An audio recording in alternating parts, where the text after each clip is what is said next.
नमस्कार, मैं Ajay Kumar Poonia VKP time news में बैठा साउथ दिल्ली के अंदर और मेरे पीछे बिल्डिंग है IIMC Indian institute of mass communication. और इसके अंदर जो एक एट्रोसिटी हुई है और यहाँ पे महिलाएं बैठी है, 2 लड़कियां बैठी है और 2 लोग वहाँ पे बैठे हैं। ये पिछले काफ़ी दिनों से यहाँ पे बैठे हुए और इनका मुद्दा क्या है, इनका इशू क्या, बात क्या जानते हैं। पूछते मैडम आप लोगों के साथ क्या हुआ, क्यों बैठे हो आप? सर हम लोगों ने अनुशासन समिति है इनकी संस्थान की, तो हमें क्लास में माओवादी बोला गया और एक धक्का मुक्की घटना घटित हुई थी। तो उस मामले में हम 4 लोगों ने शिकायत की थी आज से 20 दिन पहले लगभग। माओवादी क्यों बोल गए, ऐसा क्या देख लिया उन्होंने? क्लास में प्रदीप सौरभ सर की क्लास चल रही थी और दलितों और आदिवासियों के मुद्दों पे हम लोग बहस कर रहे थे। तो इस बात पे दलितों और आदिवासियों की बात करना क्लास में माओवादी होना हो गया। मतलब आपने अगर दलितों के आदिवासी की बात करी तो फिर आप लोगों से एट्रोसिटी में आ गए थे। हाँ, क्योंकि हम नक्सलवाद की बात कर रहे थे, तो उसमें नक्सलवादी बुरा क्या आंदोलन। था? उनको क्या बुरा लगा ऐसा? अब ये तो छात्रों की अपनी सोच है सर कि वो उन्हें क्यों माओवादी लगे, तो उनकी सोच है, इसमें हम लोग क्या बोल सकते हैं। तो फिर आगे क्या हुआ आप लोगों के साथ? उसके बाद हम लोगों ने अनुशासन समिति को अपनी मतलब एप्लीकेशन दी कि हमें माओवादी बोला गया, इस मामले की आप जांच करो। और धक्का मुक्की हुई, आशुतोष को गाली दी गई।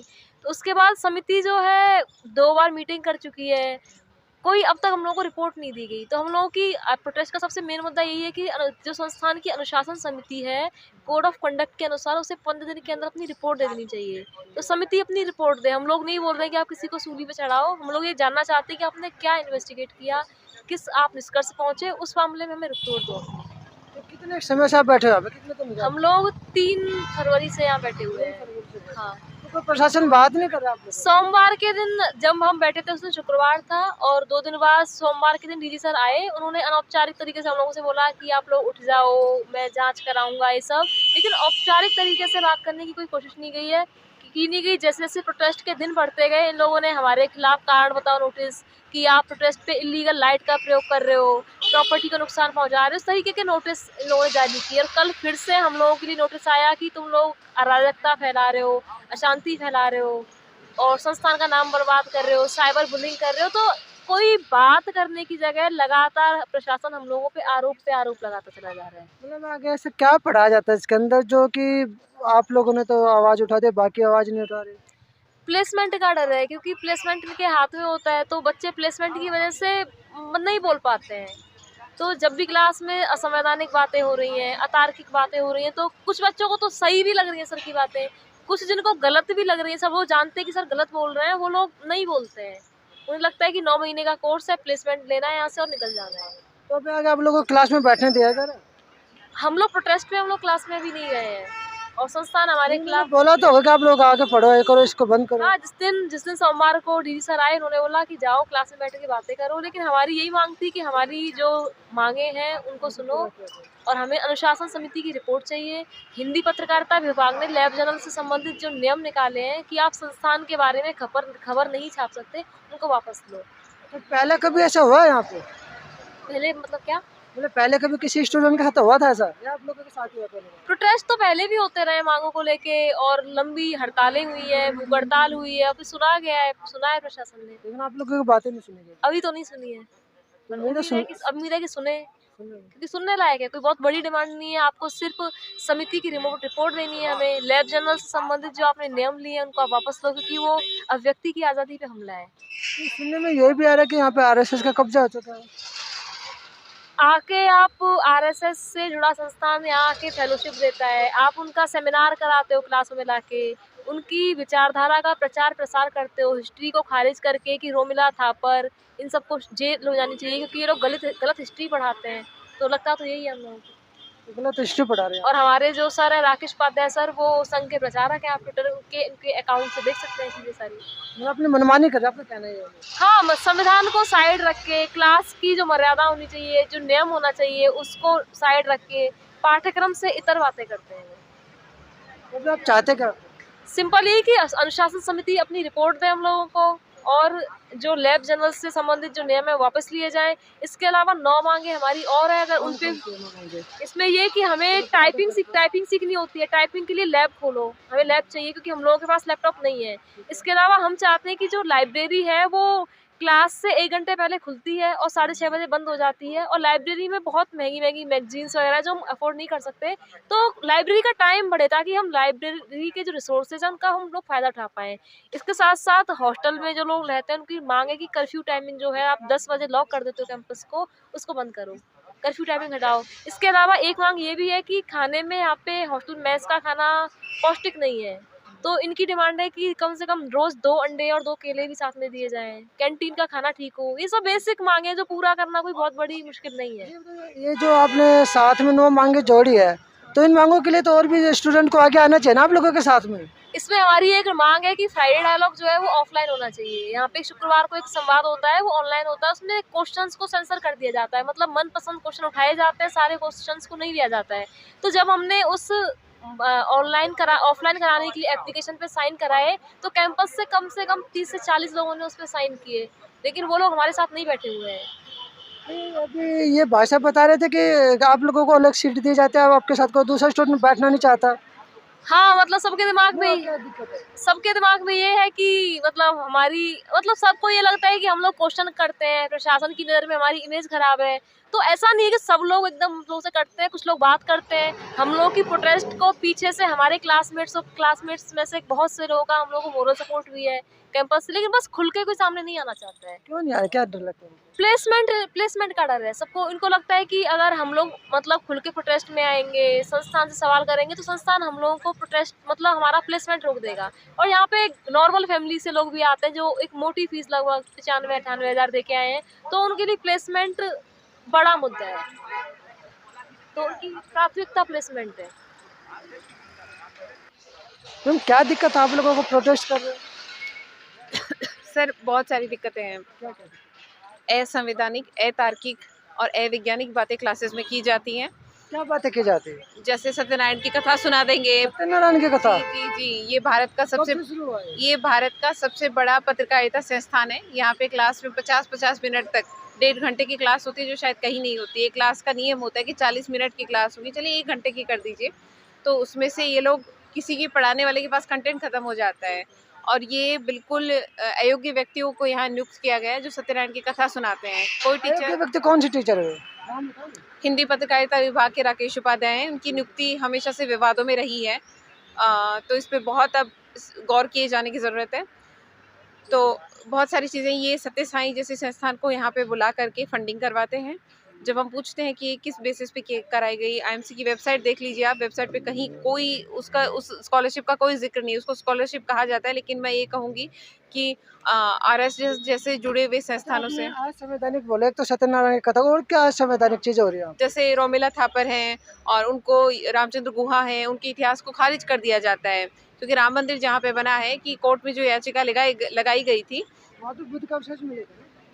अब देख लीजिए, ये सिद्दीकी कपन को आतंकवादी तक कह देते हैं, जिसपे कोर्ट का फैसला भी नहीं आया है। एक पत्रकार को, उसको ये पत्रकार मानते ही नहीं है कि सिद्दीकी कपन कोई पत्रकार नहीं है और वो तो आतंकवादी है। अब बताइए ऐसी बातों का क्या किया जाए। इसके अलावा और क्या बातें हो रही है? सुनिए, मैं फीस का बताती हूँ। सत्य साई संस्थान से बच्चों को इलीगल तरीके से ये पैसे फंडिंग करवाते हैं। तो जैसे अरे किसी डॉक्यूमेंट पे मैंने कोई नाम नहीं देखा है। जिन बच्चों ने फॉर्म भरा है, फॉर्म पे कोई नाम नहीं, फलाना संस्थान है। इतना जिम्मेदार संस्थान होना चाहिए, कोई जिम्मेदारी भरा रवैया नहीं है। वेबसाइट पे सूचना होती है कौन सी स्कॉलरशिप कब दी गई, क्या हुआ, किस आधार पे, कास्ट के आधार पे, कि आर्थिक स्थिति बच्चों की ठीक नहीं है, ऐसे दे रहे कि क्या बेस क्या है उसका, निजी रूप से क्या होता है। यहाँ पे कोई लाला की दुकान थोड़ी है कि आके कोई भी पैसा बांट देगा और हो जाएंगी चीज़ें। ऐसा थोड़ी हो सकता है, एक संस्था की जिम्मेदारी नहीं होती है। तो रिपोर्ट हमने यही मांगा है कि आप उनका प्रॉपर ब्यौरावार दीजिए, किस आधार पे आपने स्कॉलरशिप बांटी है। और अगर आपको बच्चों की इतनी ही परवाह है, यहाँ पे लाखों की फीस है, अगर बच्चों की परवाह है तो आप उस फीस को कम कर दीजिए, ये हमारी मांग है। अब बताइए इसमें कहाँ गलत है। हॉस्टल का खाना खराब है तो मैं कह रही हूँ 2 अंडे और 2 केले रोज़ मिलने चाहिए। बताओ इसमें कहाँ दिक्कत वाली बात है। मैं कह रही हूँ अगर मैं एक पत्रकार हूँ तो मेरा 10 बजे कर्फ्यू टाइमिंग बंद होना चाहिए। 10 बजे मुझे भेड़ बकरियों की तरह हॉस्टल में बंद कर दिया जाता है। तो क्या वो मांग करना गलत है? कि अगर रात को मुझे काम करने जाना पड़ेगा अगर मैं पत्रकार हूँ तो अगर इसमें क्या गलत है बताइए आप मुझे। आप लोग जो बैठे हो ये सब इन्हीं मांगों को लेके बैठे हो, ये तो कोई मांगे ऐसी मांगे भी नहीं है जो जिसकी वजह से आप लोगों को बाहर निकाला जाए। प्रशासन ने हमें अपना दुश्मन मान लिया है और हमें बिल्कुल और हमारे खिलाफ इतने नोटिस जारी किए गए हैं जबकि हम शांति बहुत ही जैसे मेरे दोस्त पे एक लगाया गया है कि आप कुत्ते से कटवाते हैं। बताइए कुत्ता हम घर से लेके आते हैं कैसे कटवाते हैं? जी, अब कुत्ता कोई हमारा संस्थान में कुत्ते को लेके आते हैं, उनके कहने पे। अरे संस्थान के अपने कुत्ते हैं, हम क्यों लेके आएंगे बाहर से कुत्ते? हम घर से कुत्ते थोड़े लाए हैं यहाँ पे। मैं राजस्थान से कुत्ते थोड़ी लेके आऊंगी, ये यूपी से कुत्ते थोड़ी ये लाएंगे। नोटिस इनको दिया। जी जी जी, मुझे भी नोटिस मिला है। जबकि मैं कहना चाहूंगी कोई भी स्टूडेंट कोई भी टीचर अगर मेरे खिलाफ कोई ऐसा सबूत दे दे या कह दे, मेरा किसी के साथ खराब व्यवहार है ही नहीं। मैं तरीके से सोच करके बोलती हूँ और कम बोलती हूँ, ठीक है। और ये ऐसे ऐसे नोटिस हमें जारी किए गए जब हम प्रोटेस्ट पे बैठे, हमारे गद्दे छीन लिए गए। मुझे नोटिस आया है कि आप हॉस्टल का गद्दा लेकर के बाहर चले गए। बाहर कहाँ? गेट के बाहर रोड पे लेके चले गई मैं गद्दा, कहाँ लेके चली गई? तो इस तरीके ये लोगों का आरोप है आप लोगों पे। बिल्कुल इस पे कह रहे हैं आप पे इन आरोपों को लेके आप पे कार्रवाई की जाएगी। ये कैसे सबूत नहीं वो मांगे इन्होंने, कैसा बिना प्रूफ के तो होता नहीं ना। आप लोगों को गद्दे लेके तो कोई तो वीडियो रिकॉर्डिंग होगी, कुछ पूछा नहीं आप लोगों ने? ये 24 घंटे सर मेरी प्राइवेसी का हनन हुआ। 24 घंटे यहाँ पे कैमराज लगे हुए हैं, सारे कैमरा लगे हुए हैं। सीसीटीवी फुटेज निकालें, गद्दे हम प्रोटेस्ट साइट पर लेके आए, उन पे सोते हैं। गद्दे हमसे छीन लिए गए। बाहर के ये जो दलाल हैं, गार्डों को जो रखते हैं, उसका क्या काम है? गार्डों को से हम बात करें, जी बिल्कुल, गार्डों को आगे कर देते हैं कि वो हमसे लड़ें, ताकि गार्डों से अगर हमारी कुछ बहस हो कुछ हो तो इनको मुद्दा मिले कि इन्होंने गार्डों से बदतमीजी की है। तो ये बेबुनियाद आरोप लगा के नोटिस देते हैं, हमें डराते हैं कि हमारे घरों पे फ़ोन करते हैं। जो लोग हमारे साथ भी थे उनके घरों पे फ़ोन चले गए, उनको फ़ोन करके कहते हैं कि आपकी बेटी यहाँ पे प्रोटेस्ट में बैठी है, आपको पता है क्या? ये किस तरीके का डर है, समझ रहे हैं आप? प्लेसमेंट के नाम पे डराते हैं कि आपका जब मीडिया कंपनियां यहाँ पे आना बंद कर देंगी अगर आप ये सब करेंगे तो। ये सब क्या होता है? बात करना गलत होता है। आप हमारी मांगे सुन लीजिए ना। अरे ये सब जो आप मांगे लेके बैठे हो, अगर ये मांगे सोल्व हो जाती तो उसके बाद फिर आप लोग शांत हो जाओ। बिल्कुल बिल्कुल, मांग क्या है? कम फीस हो, अच्छा खाना हो। आप लोगों को माओवादी भी तो बोला गया ना। बिल्कुल क्लास में बोला गया, अभी भी बुली किया जाता है, टोंटबाजी की जाती है, पर उसका तो इन्होंने सॉल्यूशन निकाल लिया ना। ये तो बच्चों जैसी बात है। बच्चों जैसी कैसी? दलितों की बात करना, आदिवासियों की बात करना, माओवादी हो जाना है, नक्सलवादी हो जाना है। पता नहीं किस चीज़ का डर है प्रशासन को। अच्छा, कोई ऐसा डर तो नहीं बैठाया जा रहा कि आप लोगों की जो एजुकेशन है उसको बाधित किया जाके खराब बाधित हो ही रही है। मांगे मान ले हम उठ करके चले जाएंगे क्लास में और सुन लेंगे तो किसी संस्था के खिलाफ कोई अगर आवाज उठाता ना, या तो उसकी डिग्री में दिक्कत आती है, डिप्लोमा में जी सुनिए, मुझे पूरा डर है और पूरा डर है या तो मुझे यहाँ से रस्टिकेट किया जाएगा बिना आधार पे, या तो मुझे यहाँ से निकालने की इनकी पूरी साजिश है। और मेरे साथ प्रशासन, अगर मैं यहाँ रहती भी हूँ तो प्रशासन मुझे हमेशा टॉर्चर करेगा जब तक मेरी पढ़ाई खत्म नहीं हो जाती है यहाँ से। इसलिए इस डर की वजह से मुझे आवाज़ उठानी पड़ रही है। आप करोगे क्या है? सर मैं कुछ भी करूँगी लेकिन दब करके तो नहीं रहूँगी। ये मैंने देख लिया है प्रशासन का रवैया देख के। कोई बदतमीजी तो नहीं है ना आप लोगों के साथ? बिल्कुल गार्ड हम अब 24 घंटे सर मैं खाती भी हूँ, मैं सोती भी हूँ, मैं लेटती भी हूँ। 24 घंटे मेरे ऊपर कैमरा रहेगा। आप कैसे रह सकते हैं? समझ रहे हैं आप? कितना आपके बेडरूम में कैमरा लगा दिया जाए, आपके बिस्तर पे कैमरा हो, आपको कैसा लगेगा? आपने बोला नहीं है क्या कर रहे हो हमारे साथ? बोला है, हम लड़े हैं, बोलते हैं। हम उनसे पूछते हैं कि सर आपको कैमरा लगाने को किसने बोला है, नाम बताओ अपना। यहाँ से कोई अपना नाम नहीं बताता है, अपनी आइडेंटिटी छुपाते हैं। बहुत बदतमीजियाँ हो रही हैं। अभी जब मेरी वकील मुझसे मिलने आई तो उन्हें भी अंदर नहीं आने दिया गया। क्या नाम था? रजनी जी। जी, उन्होंने खुद से आकर के मेरी मदद की और मुझे गाइड किया कि मुझे क्या क्या करना चाहिए। तो उस आधार पे, क्योंकि नोटिस भिजवा रहा है प्रशासन, तो मैं अपने वकील से तो बात करूंगी ना कि मैं आगे किस तरीके करूं, क्योंकि ये तो किसी भी तरीके का आरोप लगाने को तैयार है हमारे ऊपर। दिन समय कितना चुका आपको यहाँ पे? जी 9-10 दिन से तो हम हड़ताल पे हैं और 3 दिन से मेरे साथी भूख हड़ताल पे हैं। जी जी जी, अब उनकी तबीयत बिगड़ रही है और हम बहुत चिंता में हैं अभी। आपका? मेरा नाम चेतना है।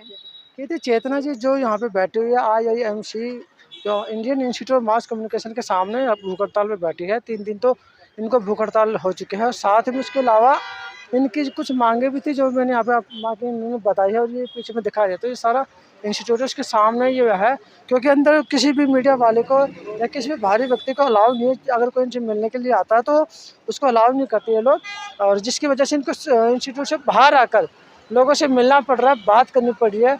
तो मैं Vijay Kumar Punia, VKP time news. आप इस वीडियो को ज़्यादा से ज़्यादा लोगों तक शेयर कीजिए ताकि लोगों को पता लगे कि आज की जो लड़कियां जो पढ़ाई कर रही है उनके साथ क्या जाती हो रही है, वो भी इंस्टीट्यूट के अंदर जो सरकार के द्वारा बनाया गया है, और पढ़ाई में उनको क्या दिक्कतें आ रही है, और जो भी इनकी मांग है प्रशासन को पूरी करनी चाहिए ताकि ये लोग अपनी पढ़ाई कर सके और इनका जो समय बर्बाद हो रहा है, बर्बाद समय जो है बर्बाद होने से बच सके और अपनी पढ़ाई पूरी कर सके। तो मैं Vijay Kumar Punia, VKP time news से मुझे दीजिए इजाज़त। धन्यवाद। वीडियो को शेयर जरूर कीजिए, लोगों तक जरूर पहुँचा।